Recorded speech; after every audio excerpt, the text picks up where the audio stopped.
Um amigo meu, Eribaldo Maia, ele escreveu um texto muito bom, A Esquerda Está Morta, em que ele lembra uma coisa que é fundamental. Veja, é falso que o caminho é ou neoliberalismo ou revolução.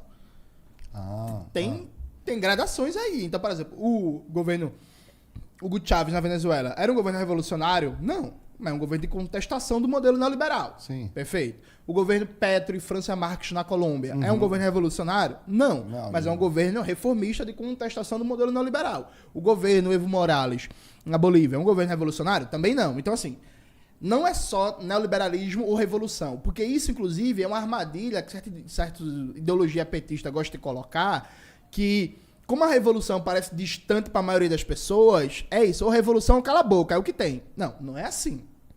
O Brizola não era um revolucionário, mas ele tinha um projeto de país de enfrentamento à ordem neoliberal e avançar nos interesses da classe trabalhadora e da soberania nacional. Então, acho que essa é a primeira coisa.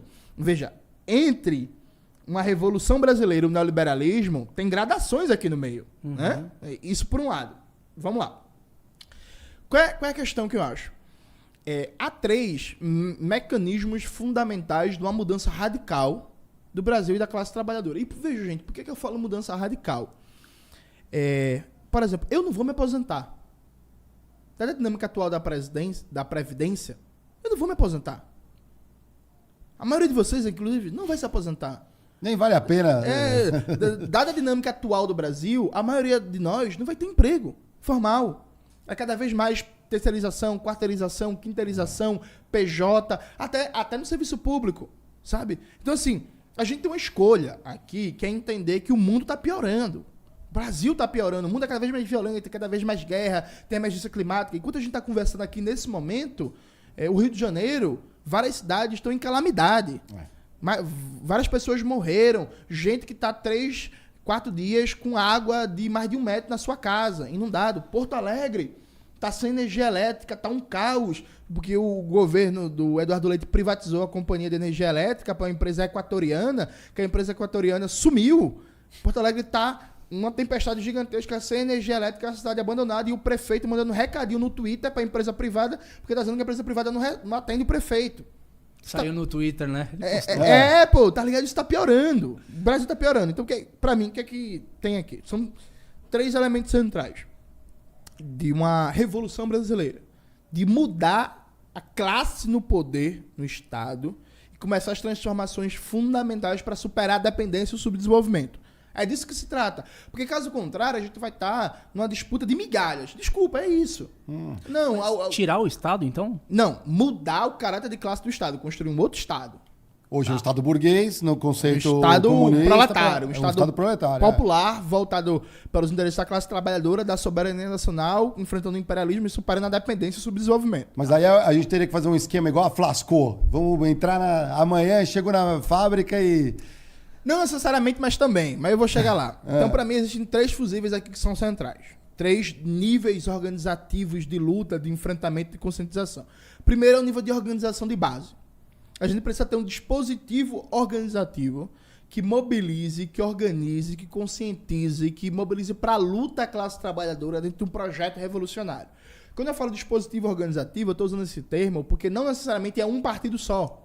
Né? Tem um conceito da Martha Heineken que fala de vanguarda compartilhada. Pode ser vários partidos, pode ser uma federação de movimentos sociais, enfim. Mas assim, o elemento organizativo, a organização de base, organizar o povo trabalhador, que dentro das suas lutas imediatas, luta pelo posto de saúde, luta pela quadra poliesportiva na comunidade, luta pelo abastecimento de água, para baixar a conta de luz, política para mulheres, para a população negra, para a população indígena, para a população LGBT, dentro dessas várias e diversas lutas, elas sejam unificadas por um projeto nacional revolucionário, um projeto de revolução brasileira, de socialismo no Brasil. Isso por um lado. Além dessa organização da classe trabalhadora, que não é fácil, tem vários graus de complexidade e desafios aqui, né? Mas tem o primeiro dispositivo de uma organização popular da classe trabalhadora. A gente precisa de organizar um campo intelectual, não acadêmico, veja, não estou falando de acadêmico, campo intelectual que produza teoria crítica, que alargue os horizontes de compreensão do que o Brasil pode ser e que não só faça um diagnóstico crítico do que é a desgraça do Brasil neoliberal hoje, mas aponte as possibilidades de futuro, aponte que a gente tem que fazer o que a gente pode fazer na saúde, na educação, na questão agrária, na política de defesa, na ciência e tecnologia, na comunicação, na cultura, na organização do espaço urbano e etc. Então, criar intelectuais comprometidos com o povo trabalhador, comprometidos com a soberania nacional, comprometidos com a luta contra a burguesia, a classe dominante brasileira e contra o imperialismo. Fazer com que esses intelectuais sejam vocacionados para sair dessa lógica de que o que tem aqui hoje é o máximo que tem, a gente não pode mudar. Não, a gente pode mudar, a gente pode transformar, a gente pode ter outro Brasil, a gente pode ter um outro horizonte. Então, intelectuais realmente críticos, realmente comprometidos com a classe trabalhadora. Né? Uma constituinte, por exemplo. Não necessariamente. Eu falo mesmo de produção intelectual, de produção cultural. Tá. Tipo, sei lá, vou te dar um exemplo banal. Por exemplo, o Dom L, rapper, ele lançou um álbum, né? O RPA 2, o Retorno para Inus, que é um álbum de música em que, do ponto de vista artístico, ele tá ali abrindo os horizontes do que pode ser um outro Brasil. Tá fazendo um debate a partir da sua arte, de, pô, o Brasil pode ser diferente, a gente pode ter um outro Brasil. A classe trabalhadora é vocacionada para ser a portadora do futuro de um outro país, por exemplo. Então isso nas artes, no cinema, no teatro, na música, na história, na sociologia, na economia, na antropologia, na engenharia, porque pode ser engenheiro e produzir teoria crítica, pensar o Brasil, e por aí já teve muitos. E vem um terceiro fusível aqui, que é lideranças políticas comprometidas com a Revolução Brasileira, comprometidas com o enfrentamento, comprometidas com organizar o debate. O que é que a gente tem hoje desses três fusíveis? O dispositivo de organização popular é muito fraco, a maioria da classe trabalhadora não está organizada. Isso é um problema seríssimo. Veja, a maioria dos trabalhadores e trabalhadoras brasileiros não está organizada em nenhum partido, nenhum sindicato, nenhum coletivo, nenhuma associação de moradores. Prova disso é que eu vim conhecer o marxismo não porque chegou um sindicato, um movimento estudantil, um partido da minha porta. Eu vim conhecer o marxismo porque calhou de cair um livro na minha mão, eu li, gostei e virei marxista. Então a gente tem um dispositivo de organização popular muito fraco. Boa parte dos intelectuais brasileiros são intelectuais que não têm compromisso real com o povo, que muda a sabor do governo do momento. Então tem um bocado de intelectual que passou anos criticando a austeridade de teto de gastos, está no governo Lula agora e mudou de posição. O André Roncalha é um deles. Por exemplo, o André Roncalha passou 7 anos criticando a austeridade, criticando o teto de gastos. Não, abandonou Keynes. Ele agora se abraçou com ali um Milton Friedman mais civilizado. Porque, assim, defendeu o novo teto de gastos. Que isso? Não pode. Passou 7 anos criticando a austeridade, criticando o teto de gastos, dizendo que isso não existe canto nenhum no mundo, dizendo que o Estado pode sim ter déficit, e agora está defendendo o teto de gastos, escrevendo artigos para a Folha de São Paulo. Isso é absurdo. Sabe? Tipo, não dá para você mudar de opinião de acordo com o sabor do governo do momento. Assim, o Fernando Haddad, por exemplo, o Fernando Haddad, ele deu uma declaração, pouca gente deu atenção para isso, mas teve uma espécie de audiência com os deputados, na Câmara dos Deputados, na época da aprovação do novo teto de gastos. Aí a deputada do PSOL do Rio Grande do Sul, Fernanda Melchiona, vira para o ministro Fernando Haddad e faz uma pergunta e fala assim: ministro, o modelo que você está apresentando aqui de arcabouço fiscal, ele vai deprimir de tal forma o gasto público que vai ser impossível repetir o que o governo Lula 1 e 2 fizeram. No governo Lula 1 e 2, a média de crescimento do gasto público foi 7% ao ano, média, mas teve anos que foi 10%, 12%, 15%, beleza? Com o novo arcabouço fiscal, qual é o teto? 2,5%. 2,5% de gasto público anual é a média da FHC. Abaixo da FHC, abaixo de Bolsonaro. A gente não fala que a FHC destruiu o Brasil? Governo neoliberal, que acabou com tudo, vai ter uma média de gasto público menor que a FHC. Sabe o que foi que a Haddad falou? Não, eu acho que agora não é o momento do gasto público de ser protagonista, eu acho que agora é o momento do mercado privado, a gente tem que controlar o fiscal, aumentar a confiança do investidor para baixar a taxa de juros. O Haddad falou que no modelo de desenvolvimento econômico dele, no modelo de país dele, o protagonista do ciclo econômico é o investimento privado. Para aumentar o investimento privado, você tem que aumentar a confiança do investidor, reduzindo o gasto público. Assim, milagrosamente, pela falta da confiança, vai se reduzir a taxa de juros, aí o investimento privado vai vir e o país vai crescer. Precisa da fada madrinha externa do exterior para gostar da gente. Isso é um modelo de desenvolvimento neoliberal. Ficou um bocado de economista calado. Tem economista que diz que é marxista que está defendendo privatização de presídio. Que está dizendo que não é privatização, não, que é PPP. Parceria público-privada. Mas veja, você não pode, é constitucional, você não pode privatizar um presídio como você privatiza a Vale. Sabe? Tipo assim, você não pode vender o presídio com as pessoas que estão dentro.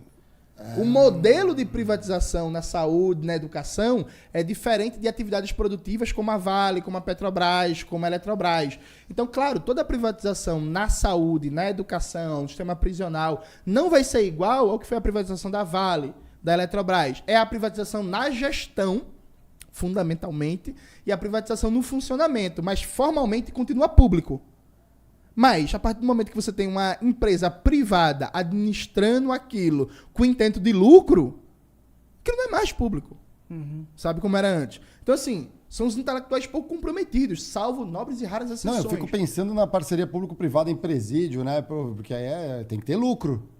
Exato. Não, e detalhe, viu? Tem que ter lucro, a empresa tem que ter lucro. Isso não veio do Congresso, isso veio do governo Lula. Como assim? Decreto 11.498, de 25 de abril desse ano.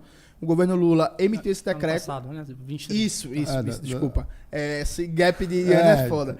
E aí, o governo Lula, não foi para ação do Congresso, emitiu esse decreto. A bancada da bala Não, claro. Foi decreto presencial. Iniciativa do governo, que colocou lá presídio de segurança pública para ser privatizado. Ano passado, privatizaram o primeiro presídio, o Complexo Prisional do Erechim, no Rio Grande do Sul, com apoio do BNDES. Não, peraí, o BNDES vai financiar... Não, o BNDES até construir... Não, o BNDES está financiando a privatização de presídio, privatização de água e saneamento, privatização... Tem uma tal de PPP das florestas, que é para privatizar floresta e parque nacional, com apoio do BNDES. E tá os economistas, críticos, keynesianos, progressistas, desenvolvimentistas, tudo calado. Tudo calado. Não, mas peraí, privatizar a floresta, você a proteção, a reserva Isso. E criar um parque, um entretenimento, igual nos Estados Unidos. Entrega para gestão privada, fica 30 anos na gestão privada. Aí se, de repente, uma dessas empresas falha, porque empresa não falha, né? Cai barragem, isso não acontece no Brasil, né? Não acontece. Revoga o contrato, entrega para outra. Exato, aí se a floresta arrancar em metade...